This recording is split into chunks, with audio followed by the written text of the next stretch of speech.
Fa twagala muswala nakola ki kuswala na kumuziika si bibiri. Ebisigadde bino bina ababivunanyizibwako. Okumunaaza n'okumuzinga birina mu maali ye. Gwe nateekateeka okuba nti onaafa. Ataafe si kibi, naye bw'okakasa nti onaakola ki? Onaafa. Beera muuko embeera eraga nti naawe genda ng'olinako kye weetegese. Ekiramo kya Sheekhe Allah amusaasire ekituufu kibadde kya mulwatu. Naddala ku nteekateeka y'okumunaaza, y'okumuzinga, y'okumuziika. Abadde avumirira nnyo abantu abagenda mu kuziika ku kabuli ne baba nga bakyaziika ate mwe ne mukola ki? Ne muddukayo. Kitukakasa nti ffe ng'abadde abatera okubeera mu mbeera z'emisomo gye, alhamdulillah, ebisinga obungi ku percentage y'okufa kwe n'okuziikwa kwe byalabiseko nga Allah abimukoze ki? Abimukoledde. Kubanga mu kuziika batugambye nti hatta ne ku Mande, abantu abaziika ku Mande twaziika ku Sande, naye abaziika ku Mande nabo baali bayitirivu ng'oyinza okugamba yafudde ddi? Kwolwo ku Mande. Allahu akbar. Allah teyakimuwadde. Alhamdulillah. Ekyo nno kyengera. Alhamdulillah. Era tubeebaza abantu b'ekitundu kino okubeera nga mwabaddewo nnyo, mu kubeera nga tuwerekerani? Tuwerekera Sheekhe. Allah subhanahu wa ta'ala tumusaba nammwe abaweemu obulungi mu ekyo kye mwakoze. Allahumma amin.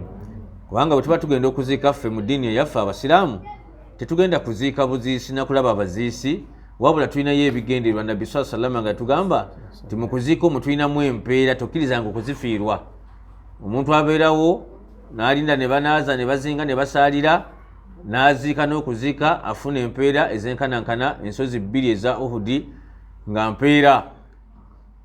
Kati kinyuma nnyo bw'obanga ogenza okuziika omuntu nga Musiraamu baamu n'enniya ekakasa nti ogenza nakufunamu ki? Empeera. Kijja kuyambako okuziika nga enniya yo nungi. Mbadde ku mbeera eraga nti Abasiraamu tuddeyo twetegereze baganda baffe abali mu mbeera ekola ki? Etegeka omufu nga tugenda omuziika, beera careful nnyo ku nsonga y'omuntu nga mugenda okukola ki? Omuziika. Waliwo awo katemba awo naye ate tebivaayo situtegeera. Abantu tebatubulira kyama ki kiri awo, naye ate wabawo olutalo lw'omutawaana. Kyama ki ekiriwo awo? Akimanyi obulungi, onaaba ofunye akadde otuyambeko tukisansanye mu bannaffe nti omuntu bw'aba afudde ekimu ku bimuyaayaanya mu kumunaaza, mu kumuzinga, mu kumuziika, ABCD. Abantu bategeere. Bwe kiba kirungi tuwankawanka okukola ki? Tukiwagire. Bwe kiba kibi tulwane nnyo tebakituusa ku munnaffe ng'akoze ki? Ng'afudde. Ekikuteesa eddagala ku mayiti y'omuntu afudde kiki?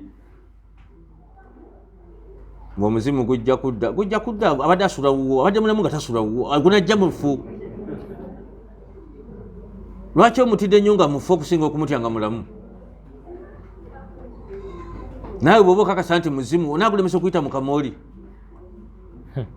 Basiraamu,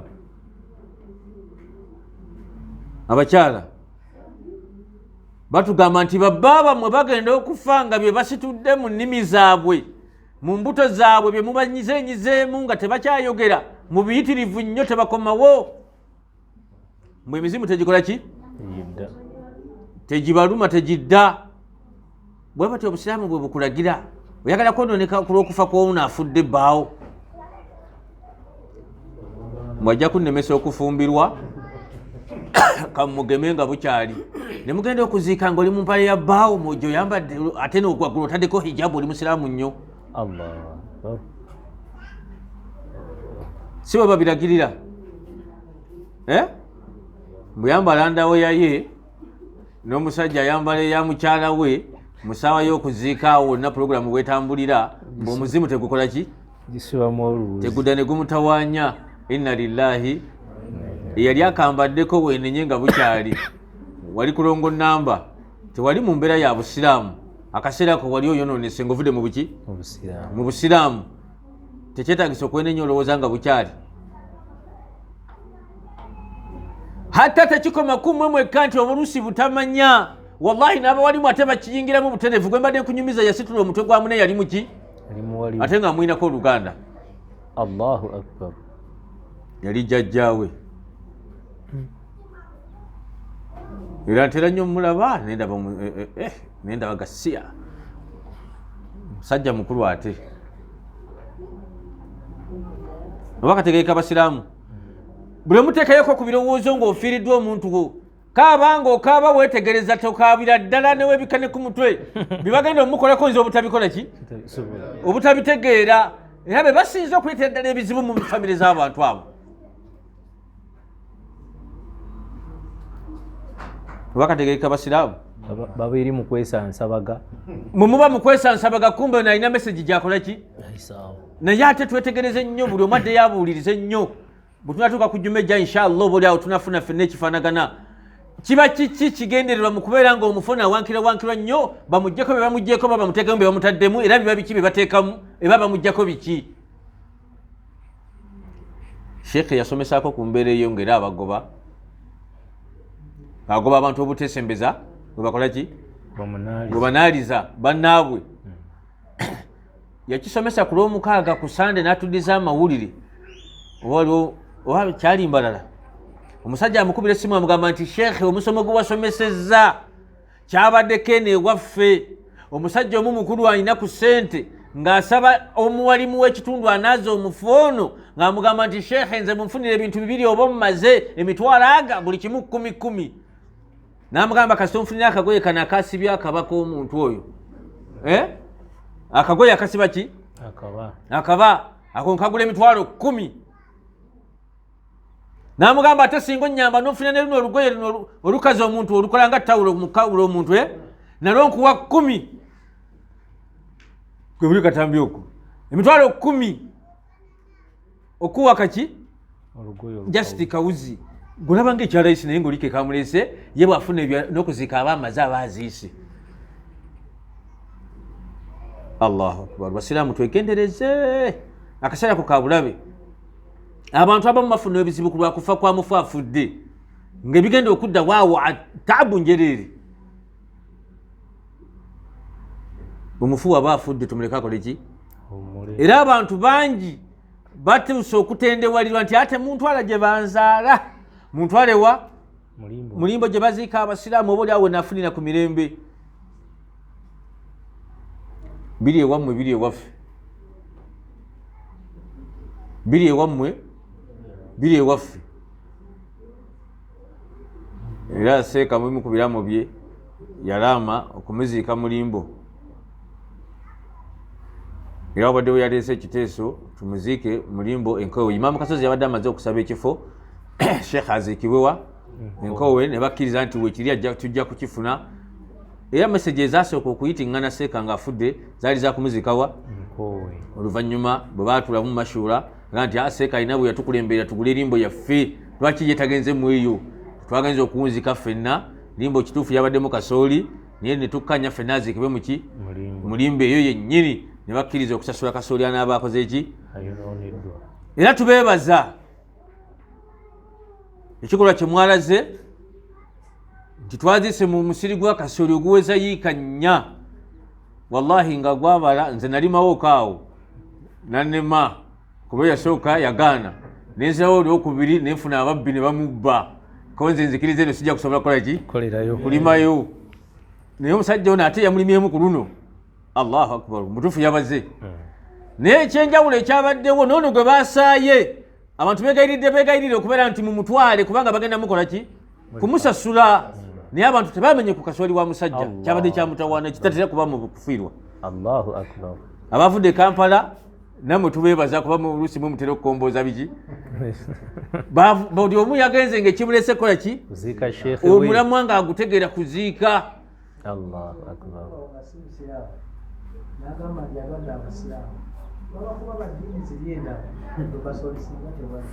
meseji ogiwuliddeeyo mukyala si musiraamu yayimiriddewo naga singa babadde bali abatali basiraamu Allahu akbar. Ekituufu kyabadde kyabya amagero nnyo, buli muddeyo kyetegereze. Allahu akbar. Allahu akbar. Abantu bawadde ekitiibwa, olunaku ne lufuuka lwa kitiibwa, buli muntu nga mukkakkamu ekyenjawulo, nga buli mwalina kyakwatibbwako ekyenjawulo, hatta n'ebirime bye twasanzeemu nga teri akwatako, gwe bamenya mu butanwa omuntu nga bagusindika ne gudda mu nnimiro. Allahu akbar. Kyabadde kyanjawulo. Buli omu n'akumaakuma munne nti basseruganda temuyita mu bijanjaalo, mudde mukuwo temuyita mu bijanjaalo. La ilaha illallah. Kyabadde kyanjawulo. Hatta ne tutuuka ne we twabadde wano ku masjidi, buli omu nga mukkakkamu ekyenjawulo, omusana gwe gwokyanga mu mativu gumwokyere we gumwokyedde nga teriyo olya nti eŋŋumi etambula, buli omu nga mutebenkevu wakati mu bungi, kujjako omu gwe nawudde yafunye omuswiba. Saba Allah abeere nga amusuusa, bamutomedde ku pikipiki omugulu ne gumenyeka. Era oyo ye alabika gwe naawuliddemu yekka omu eyafunyemu obuzibu mu lugendo nga bwe lwabadde, wakati mu kwenyiganyiga pikipiki emotoka yagikonye ne bagwa, okugulu ne kumenyeka. Tusaba Allah subhanahu wa ta'ala amuwe shifa, Allahumma amin. amuwonye, kubanga yabadde ku mulimu ng'awankawanka kutuuka butya waawe bagenda okuziika ki seeka oyo. Oba okitegeera bwe nagenza okukizaamu mu katambi emabega,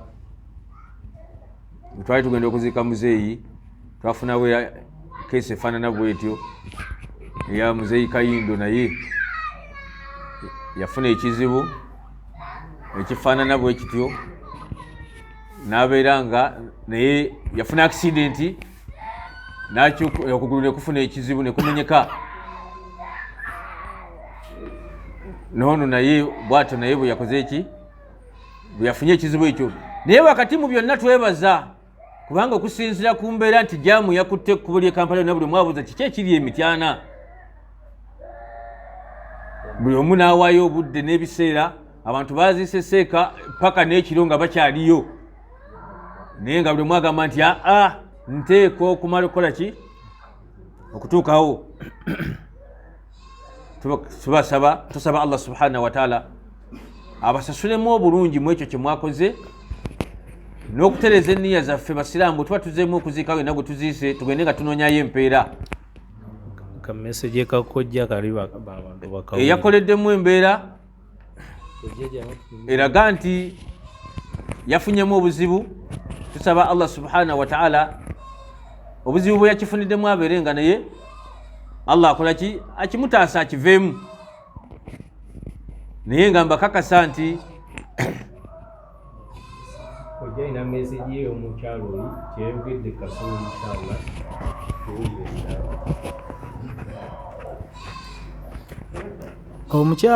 Omukyala yabadde ku kkubo n'atunulira abantu engeri gye babadde bawalampa ekifunvu kya kasooli okulinnya waggulu gye baziseseeka, n'agamba kino sikirabanga.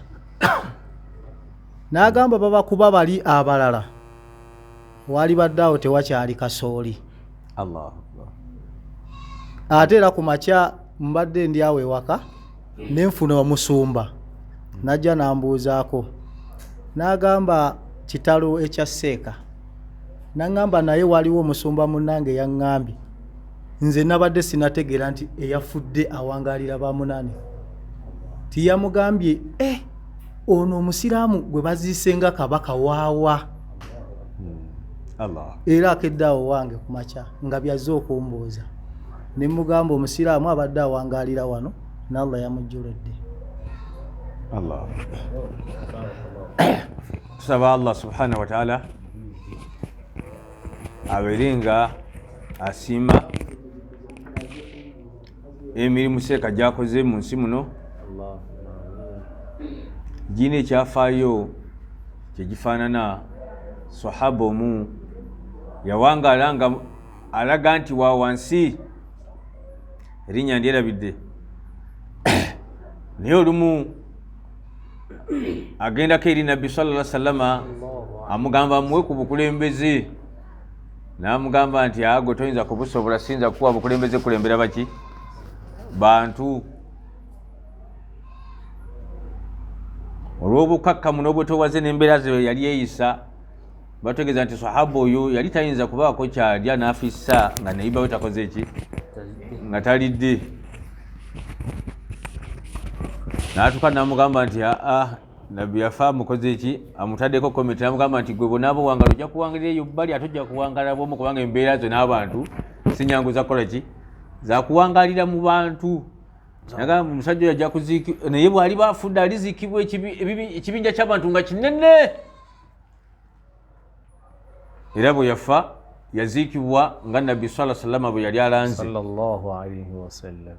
naye ekituufu batuyiseko awo jjo kosa jjo okubaako bimu ku byetwogera ku byafaayo byani bya sheekhe bwe twabyogeddeko bana bamutegedde leeti ab'e Bulaaya batulise ne bakaaba ng'ekibyakaabya ki balaba omuntu abadde omunene naye ng'obulamu bwayiseemu bwaki ate bwa wansi nnyo era nabagambye mu bimu ku bye babadde bambuuza kunze sheekhe bwe yava mu kusoma mubamu ku bamutegeera yali mukadde we taata we naye abasinga tebakola ki Kabali Sulaiman ate buli yavangayo n'amutegeera okubanga amutegeera nga bwe yandibadde nti amutegedde mu baalimu abaali bamutegeera baddiranga ebisooto ne bamikola ki ne bamusimuulizaako abo be baasooka omutegeera abaasooka omutegeera bamusimuulizaako bisooto si wano wokka n'abalala abatali wano ne bagezaako okubuutikira embeera ye ereme kola ki kuvaayo era mugimu ku mirimu gye yasooka okukola yasanga enju ya muzeeyi ekaddiye yali aweze mwamba enkola enkadde n'okutonnya etonnya yali yamuli gyetuwangaliddemu mu myaka ffe egyaffe egy'obuto eno ekyali mpya yajjo yaddira n'akwata akatiba ng'ava madiina ne diguli ya shariya n'akuba buloka wansi awo asobole okuzimba enju ya muzeeyi muzeeyi n'amugamba tetukozeewo okwo ku dduwa yali musajja wa dduwa allah abasaasire bombi n'amugamba nti ate tuyinza kukola dduwa ng'embeera efaanana etya bwetyo n'atandika daawa ye ng'agikola wakati mu mbeera gy'otegedde eyo ey'obunaku bwa wansi bw'abadde asomesa ebbuye yagula eggaali bicycle gyobadde toyokuli obadde ate ojogera eggaali y'ekiwalimu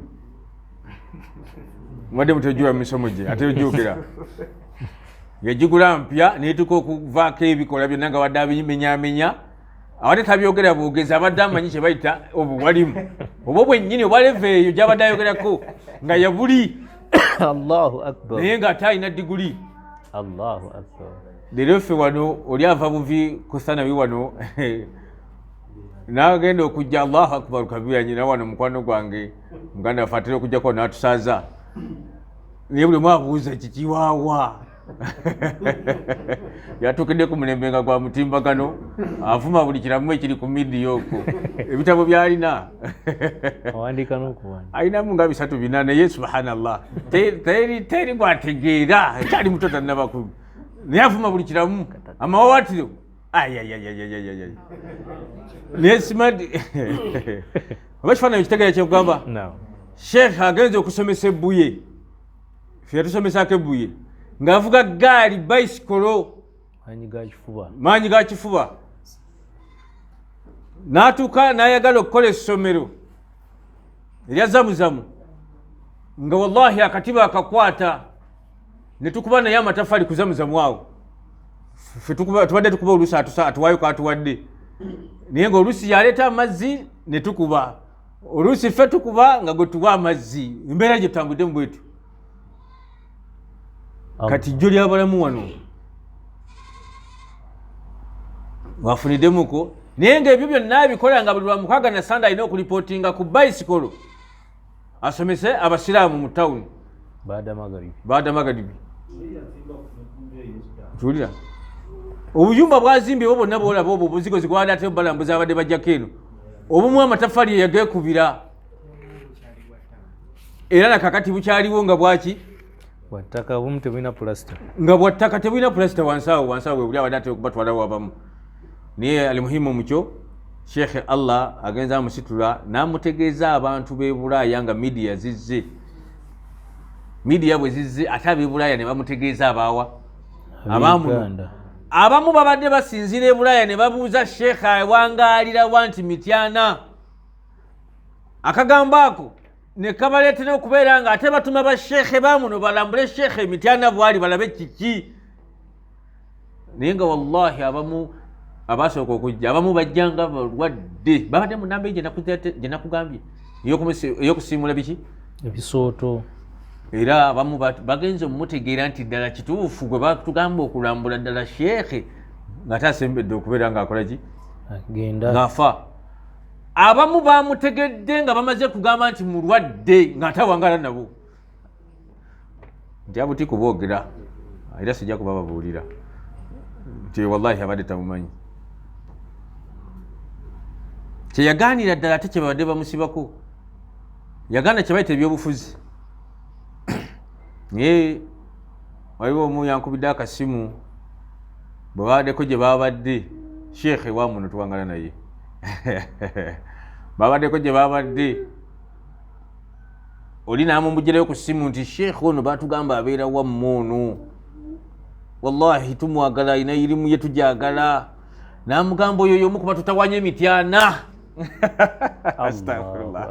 abatutawanyiza emityana naye nga talina kifo kyabufuzi kyalimu lwaki abatawanya baagala abeeyungeko batambule naye mu byobufuzi ate tabikola ki abiganye kwe kuba tawanya nombo saitwani si nyangu allahu akbar saitwani si nyangu kale wakati mu byonna twebaza allah subhanahu wa ta'ala okutwala sheekhe mukadde ako kubanga babadde awangala nabo ate abasinga obungi tebakoze eki wallahi tebamutegedde naye azze abagamba nti nyina kyenneewulira oba mwakalabyeko nyina kyenneewulira kyenkakasa nti temukimanyi nti kyendi naye nze nyina kyenkola ki kyenneewulira tukakasa nti ebimu ku byeyeewulira abadde abikoze eki abadde abituwadde wakitegeeka era mbadde ne mukwano gwe omu ku mikwano gye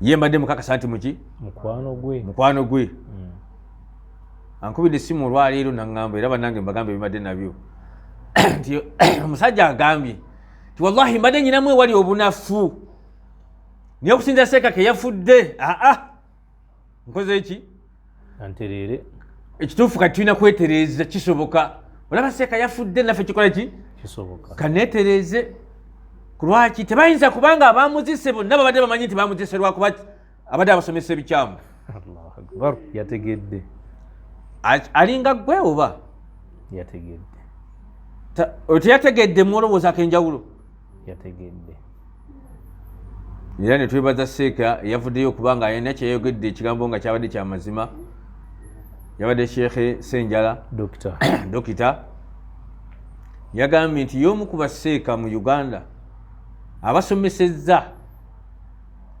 ng'asomesa ebigambo byeyakola ki byeyasoma nga byatusomesezza takoze buwalimu bwa kifere era bwe yadde akomentinga yagambye nti y'omu ku basheekhe abatasomesezza irimu ya kifere namenyamenya nti eyekifere gye yabadde ategeeza kwe kusomesa nga basomesa nga bye basoma si bye basomesezza abantu allahu akbar era tumwebaza olw'embeera eyo yalaze ekituufu sheekhe kyabadde bwe mbadde nyumiza bannange kasitola ako omusajja akangambye ku makya waliwo omusajja tusuzeewo naye ennaku 3 yagambye nti okusinzira wempangaalira yabadde anyumya nga atunyumizaawo tuwangala n'abantu abaki enjawulo aboononefu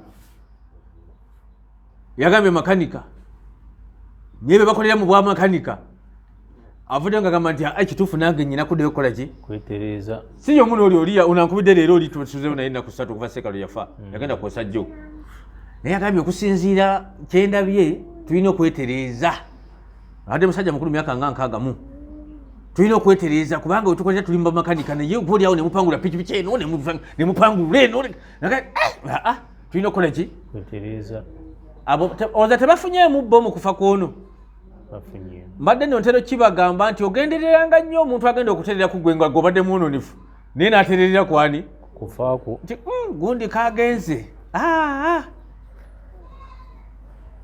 oba okitegeera mubadde mufujjo mwenna nga mukyakala mwenna nga muli balalu mwenna nomala okufa bano ne batereera wallahi mugenda kuba mu bifo bya njawulo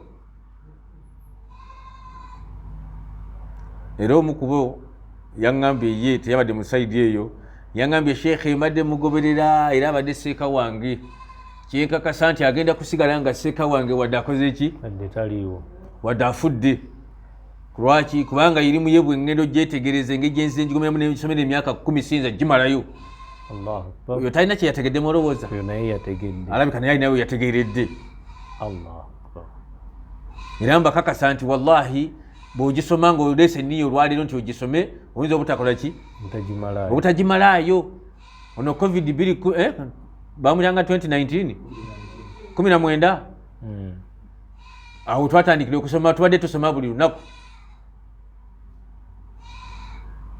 naye mu bimu ku bitabo byeyasomesa 2 abalina omusomo gwa 2 mudeyo mugwetegereze gulimu ebigambo bingi waliwo ekitabo kye twasoma nga bakiyitanga Ma'arij al-Qabul ekitabo ekyo seeka yakisomesa naye agamba nti ekitabo kirimu akiida mu akiida kirimu kibaddemu omusomo nga guli ku kadari omusomo gwali muzibu nnyo naye agamba nti singa si covid nti tulina obudde bungi nange kenyini sandi gusomesezza ogwo omulyango gwa kadari ogulimu okugera kwani kwa Allah subhanahu wa ta'ala yaguleetako ebintu bingi ebyafayo nebyokulabirako naye agamba olw'obuzibu bwagwo n'abamanyi bagwawukaniramu nnyo ebibinja n'ebibinja naye nagamba mbadde siri wagusomesa naye olwokuba tulina obudde covid abantu tebalima tebabaganya kutambula katugusome olwekyo kubanga abantu bali luddawa bali maka gaabwe naye bwe yali agutandikako gwalimu ebintu bingi naffe ebimu ne bituyinga okubitegeera kiwulira kuba yali agumenya agamba nti mubimu Allah bye yasooka okukola yasooka kukola kiki kalaamu n'agiragira ewandiike newandiika ebiriwo ebyaliwo n'ebiribaawo byonna kalaamu n'ebikola ki n'ebimalayo nga mwe muli naawe n'omwaka muwazaalibwa nejjajjaawo naaniwo naye bwe yali atandika obinyonyola agamba nti ekalamu okumanya yawandiika ebinaabaawo n'ebiribaawo n'ebitaabeewo n'ebiwandiika nga singa byakubaawo byandibadde bitya ffenna naffe nefulanga amaanyi gatukoze eki ekalamu bwe yawandiika ebiriwo n'ebiribaawo n'ebitaliiwo n'ebiwandiika nga singa byakubaawo byandibadde bikola bitya bitambula bitya kati naffe byatuyinga mu butuufu Allahu Akbar era bwe yali akomentinga ku munne yagamba nti waliwo sheekhe yamukubira essimu namugamba sheekhe ekitabo kyosomesa nkikola ki nkirina naye byosoma nange bikola ki sibiraba bimbuze namugamba wuliriza kati naffe byatukola ki era bwe yali akomentinga yagamba nti ngenda kubasomesa ekitabo kino naye tewabambuuza kubanga byembasomesa byatabula n'abakola ki olw'obuzito bwabyo naye bwe yali akituukako okwo baabu eyo yakadali nga agituukako okwo yagamba mbeebaza mwenna abasomye kubanga sinafunayo akola ki ambuuza naye nga wallahi byali bintu si byangu natusomesa kadari nga tuli ku mugongo gwa jjajjafani Adamu natusomesa kadari nga tumaze mu mbuto z'abanyaffe natusomesa kadari nga malayika egenda okweta omwoyo gwa maama wo natusomesa kadari ngomaze okutuuka ku nsi n'atusomesa kadali ey'ekisanja kyo kyonna mu lubuto lwa maamawo n'atusomesa kadali ey'omwaka go nga buli mwaka olina kadali eki empya naye nga byonna bisimbuka ku kadali eri ennene eri. Allah akbar. Abalina omusomo gwa 221 ekitabo kye twasomerawo kyali kizibu nnyo, kyali kitegerekeka kuba yasookanga yasizaamu n'atusembeza oluvannyuma n'ayasayasa n'ebyabamanyi n'abikola ki n'abiyingiramu. naye yasomesa kadali yalimu ebintu bingi ayagala ogyetegereza era teweekanga okwekanga kutya kwenjogedde nti buli ekikutuukako n'okubaawo okwo okwaleero wano wennyini wooli kuli ku kadali yani toliwo mu nsi mattukwa nti Allah accident yazze seeka nafa kantuleko muzikiti la kyali kiteekwa kuba bwe kityo nga kiteekwa kuba bwe kityo. Allahu akbar. Era bozzaako kadali ng'ogiwuliriza ekuzzayo okutegeera nti seeka abadde ateekwa kufa ku lunaku lulwa lwe yafudde era nga bwe yafiiridde wabadde ateekwa okukola ki okufiira. Mawulire mangi gatambula naddala ku kyalo kuno ago ga kisiru mugaveeko mafuga gya bata wange tyalabika gundi anti yayogera bwati bakubirako akasimu yangamba nti abagambye nti oyo bwaggwa gwoddako mugamanyi mwagawuliddeko gali kuno kwe gali ku kyalo nti seeka kawedde mbunze nzirako ffe bwe twasomye kadali baatugambye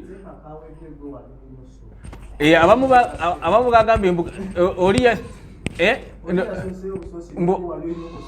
mbunze nalina okusooka oli ndooza yasoose busoose saitwani auzu billahi mina shaitani rajim.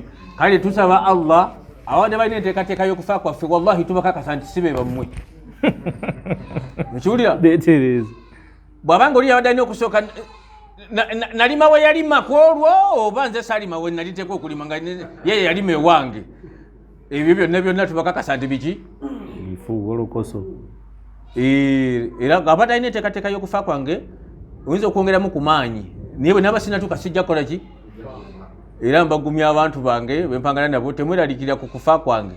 Allah yakola ki yatta ffe tulina kukola mirimu kulongoosa tufe nga Allah atukoze ki atusiimye kyetunoonya naye ngaokufa ffenna tuteeka okukola ki tugenda tojja kwanguwa nnyo okufaako nga tannatuuka ofe ate tojja kukeerewa kufaako nga tannatuuka ofe kitegeeza nti sawa yo yetannakola ki yetannatuuka. Golaba amagezi nnyo weewala nnyo oyita bweru wa mmotoka bali nnyo kyekiganya okufa tomanyi nti waliwo nezingira mu nju emmotoka neyingira mu nju n'abalimu nebatta kulwejjinja tuleera yasaabala takisi neziyitako newaggulu naabo gwe walagira bagire nga baali bagenda kufa ku olwo. Ali muhimu mukyo temufuna abatiisatiisa nti ffenna